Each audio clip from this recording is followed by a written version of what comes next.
tayo ngayon sa rooftop namin.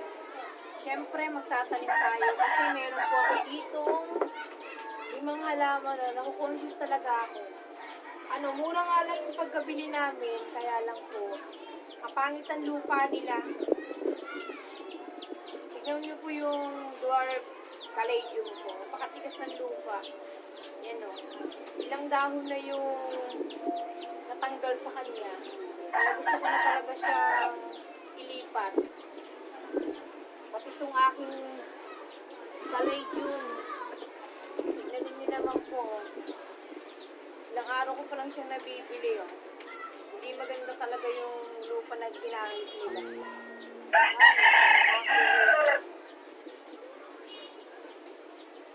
Tsaka itong black cardinal, no? Mura lang yung pagkabili ko sa kanya, pero napakatigas ng lupa nila. Tignan ninyo. Oh. Kaya kailangan ko itong i-survive itong mga limang halaman na to. Itong alocasia black ko, tignan nyo, tigas po ng lupa. Tsaka itong emerald, sayang, mahal pa naman itong emerald na to, tapos ganito yung lupa na gagamitin nila. Ang tigas! Nakakainis!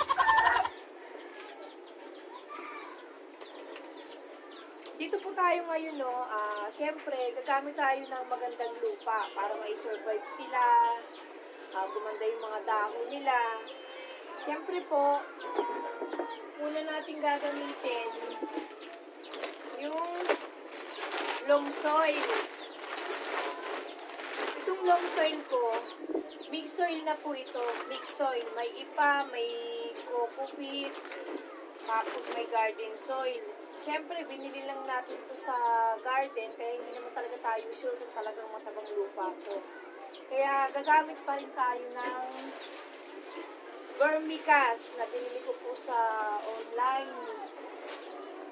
Kasi po, ako talaga, ang ginagamit ko talagang lupa, panghalot, para tumaba po talaga siya. Gumagawa po ako ng compost, mga pinaghalo-halo ko mga gulay. Yan po yung compost na ginagawa ko. Yung talagang pampataba ko sa halaman ko. Siyempre, dinadagdagan ko talaga ng ipa. Kailangan marami siyang ipa. Nasa inyo na naman po kung tatan sa inyo. Pero mas gusto ko po yung marami po siyang ipa. At siyempre, meron siyang vermicast. Siyempre po, hindi lang po sa mahilig tayong bumili ng mga halaman ng mga paborito natin. Kailangan, sa pagtatanim, kailangan marunong din po tayo kung paano yung pagtanim natin. Tapos, halimbawa kung nagkakaroon ng mga dinadapuan ng mga insekto yung ating mga paboritong dahon ng mga halaman, alam natin kung paano natin gagamutin, kung ano yung mga ini-spray natin. Tapos, ano yung para lumaki yung ugat niya, mabilis siya lumaki. Kailangan marunong din tayo magpabulaklak. Kaya kailangan, dapat natin talagang matutunan yung lahat. Ito po yung loam soil na gagamitin natin. Wow. Tatansya ko na lang para magkasya dito sa limang halaman na paglalagyan ko. Tapos meron na tayong mga paso. Ito, 5 paso. Ito, 5 paso. Tapos yung ipa. Tatansyahin na lang natin kung gaano karami.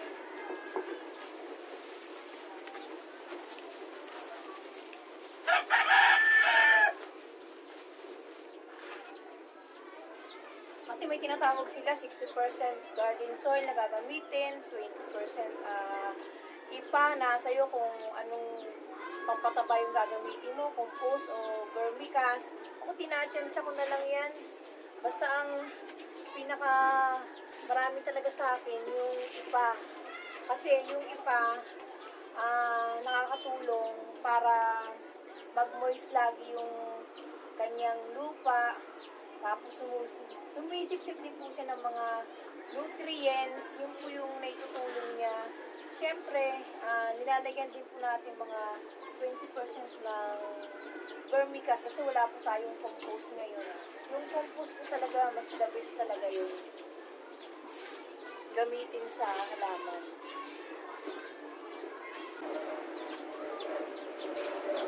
Siyempre, no, yung mixer na binili natin, hindi naman talaga ganun kadami yung kanyang coco peat. Isa rin siya nakakatulong yung coco peat. Ano na rin po natin. Kailangan marunong po tayo magtansya.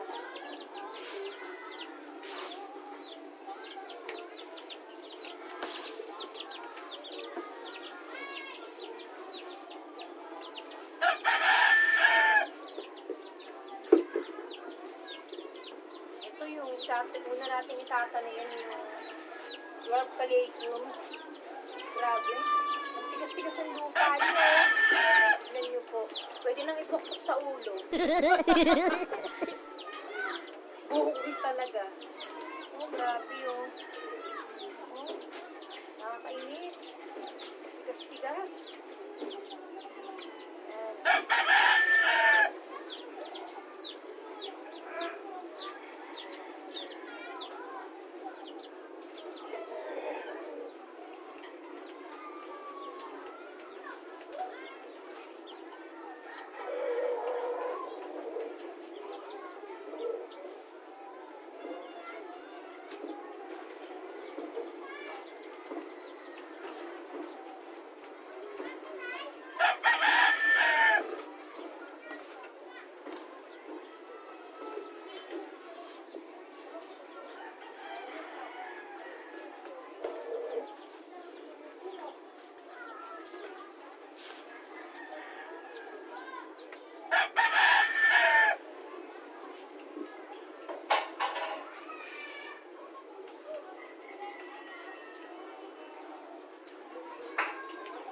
Ito po yung dwarf caladium.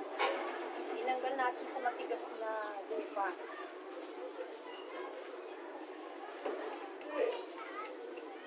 May ginagawa pa po ako dito para talaga makasurvive yung halaman pag ganito nangyayari. Tinatansya ko na rin kasi yung pang-spray ko, hindi ko makita talaga.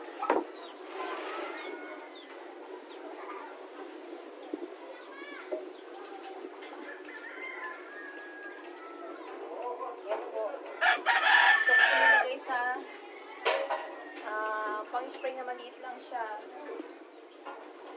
Tapos, gumagamit talaga ako ng hydrogen peroxide. 10 volume. Tinatsansa ko na lang din po.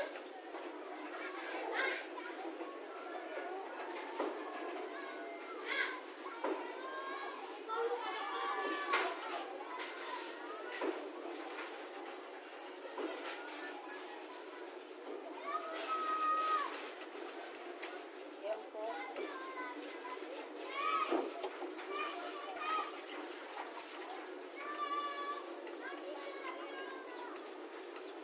Ini-sprayan ko po yung yung kanyang ugat.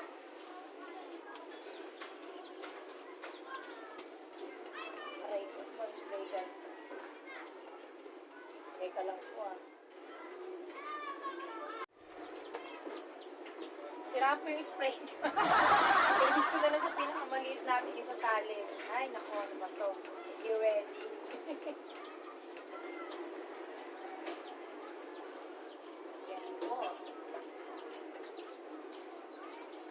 Para talagang magbuhay siya, makasurvive siya.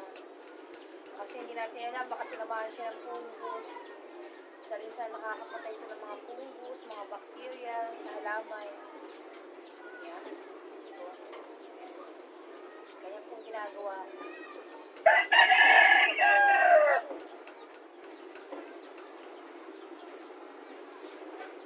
Oops. Yung vermicast. Alam po.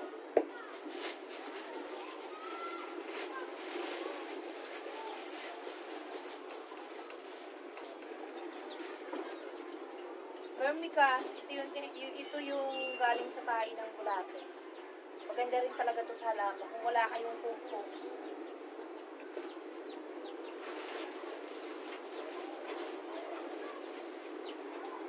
Ito po, yan.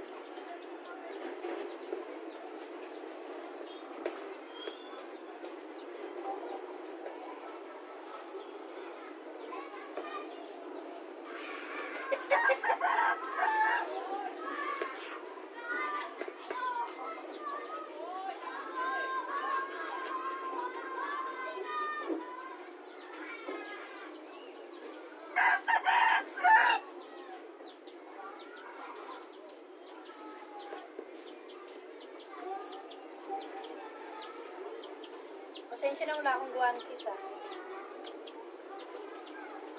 Pero siyempre, dapat talaga nakaguwantes tayo. Kaso ako talaga, mas feel ko yung yung ganito wala akong guwantes. Mas nararamdaman ko kung paano ako magdala. Kita po ba? Nagbubulo pa Ayan po.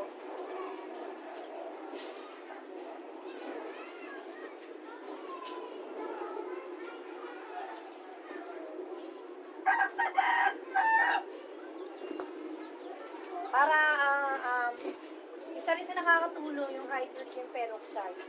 Para yung pagka-stress niya mawala po. Yun ang gamot. Pakita ko sa inyo, patunay ko. Kasi ito, silong ko, binili ko po ito sa Rizal. 2 dahon lang siya ng binili ko. Tapos, nagkalagas-lagas pa dahil sa matinding hangin sa biyahe kasi nakamotor lang po kami. Ang ginawa ko, inisprayan ko siya ng hydrogen peroxide. Yan na po yung resulta niya. Wala na po siyang dahon-dahon nun. Basta mahalaga yung pinaka-ugat niya, yung buto niya. Buhay pa yung mga pinakatangkay niya. Nagulat na lang ako. Yan, nagkaroon na siya ng mga stem yan, dahon-dahon. Ito po, 1, 2, 3, 4. Yan kung gaano kaganda. Kailangan, kung mahilig tayong bumili ng halaman, marunong din po tayong magtanim, kung paano magtanim, kung paano sila i-survive. Yun po ang dapat nating matutunan. Yun ang pinakamahalaga. Pangalawa, itong tatanim naman natin na nakakainis, nag-aano na siya, nag-yellow na yung kanyang dahon, di mo maintindihan kung yan na, buhay pa po. Di mo maintindihan kung nagbasa siya na matigas ang lupa, pangit talaga, nakakainis. Sobrang busy pa naman namin.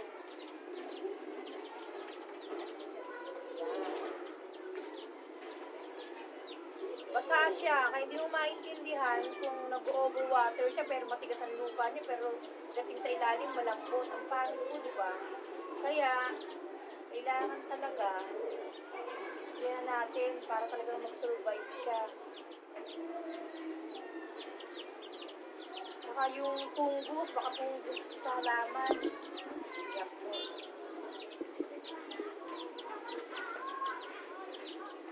Diba po yan? Yan talaga ang pinakamahalaga sa pagtatanim. Kailangan nyo naman magtutulay yun. Parang tao, kung paano natin alagaan para makasurvive sa sakit.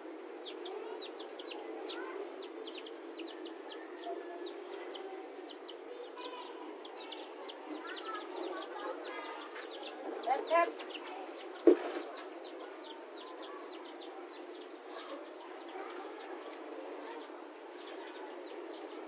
Itong mga tinatanim ko na to, gagawin ko po talaga itong maganda. Hindi ko basta-basta ibigay.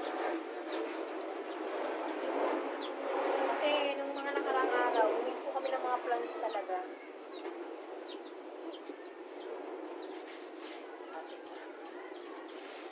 Para ipambenta.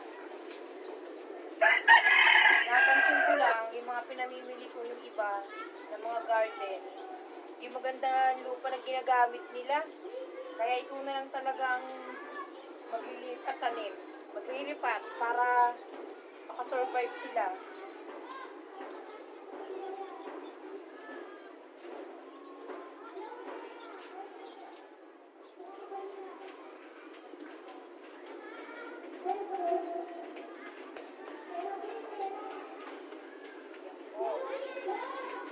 syempre, kung makalimutan ko, yung gusto ko yung pinaka-ibabaw niya, talagang puro pa siya. Para yung maiwasan sa mga insekto. Ito naman, nakakainis ang panig ko lang lupa nito. Isang araw lang namin ito binili. Ay, ang daming langgam.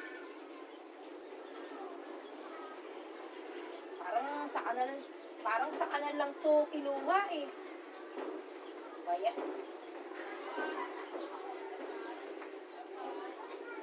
Kaya ang tutulang, no? Mura nga. Tignan nyo yung lupa. Kung maganda pa yung pinaglagyan. Pangit-pangit yung ginamit nilang lupa.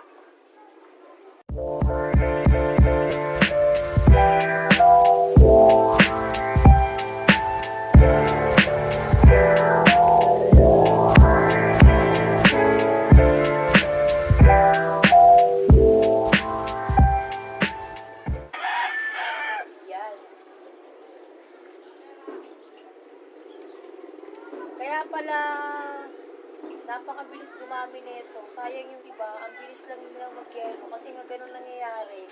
Ang pangit ang lupang ginamit. Yan yung tinatawag, nakalimutan ko tawag dito eh. Yung pinaka-buto nila. Kahit wala silang ugat, basta may ganyan po. Ito yung bilog-bilog na yan. Yung pinaka-buto nila yan, mabilis lang sila dumami. Ano po naiintindihan ninyo yung pagtatanim ko? Yung tinuturo ko. Kasi mapaiba kasi, nakita rin nila na marunong din tayong magtanim. Paano alagaan ng halaman? Ito yung pinaka-importante niyan, yung bilog. Alam niyo ng mga talagang hilig sa halaman. Para mas mabilis na dumami yung kaleju. Ayan po. Ito yung alocasia negra.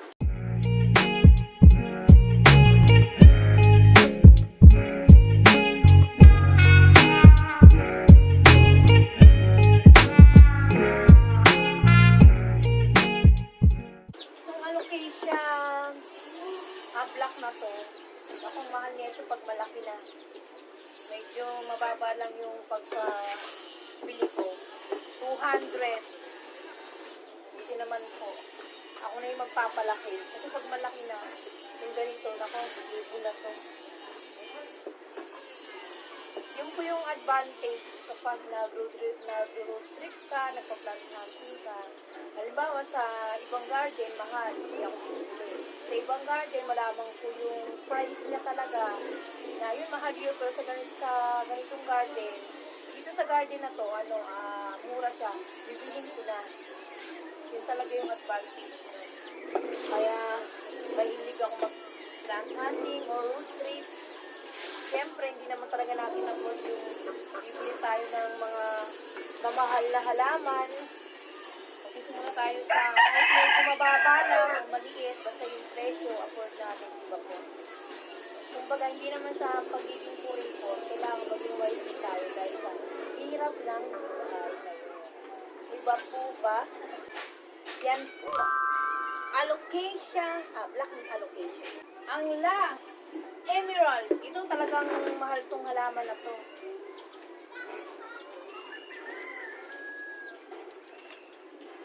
Na-tiyempo lang, napakabait nung may-ari nito. Si Ate Hazel. Si nanay pala, yung nanay ni Ate Hazel. Sa kanila namin ito binili sa Mayinsan.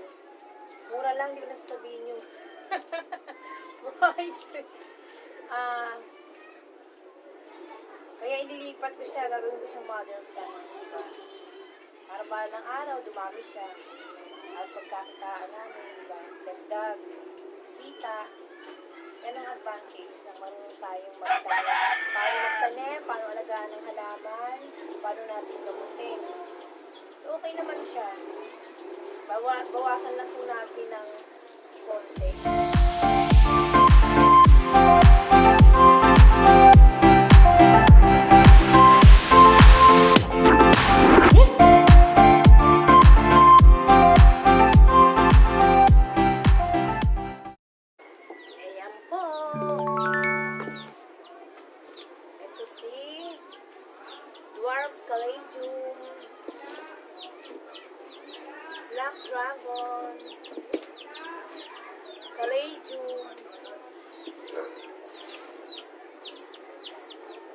okay siya.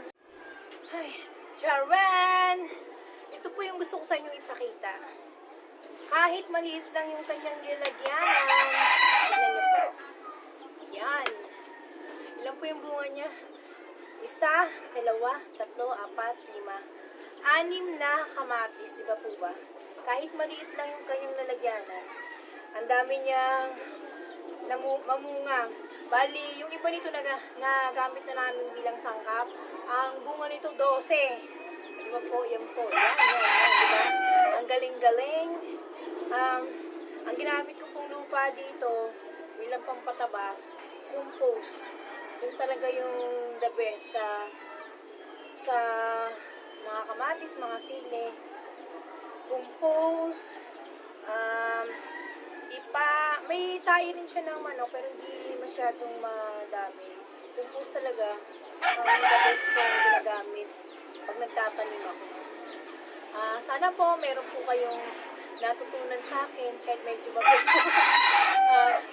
Huwag niyo pong kalimutan, mag-share, like, and subscribe sa aking YouTube channel, Bicolano Marainon. At pakipindot po yung notification bell para po sa mga susunod ko pa pong mga vlogs. Maraming salamat po!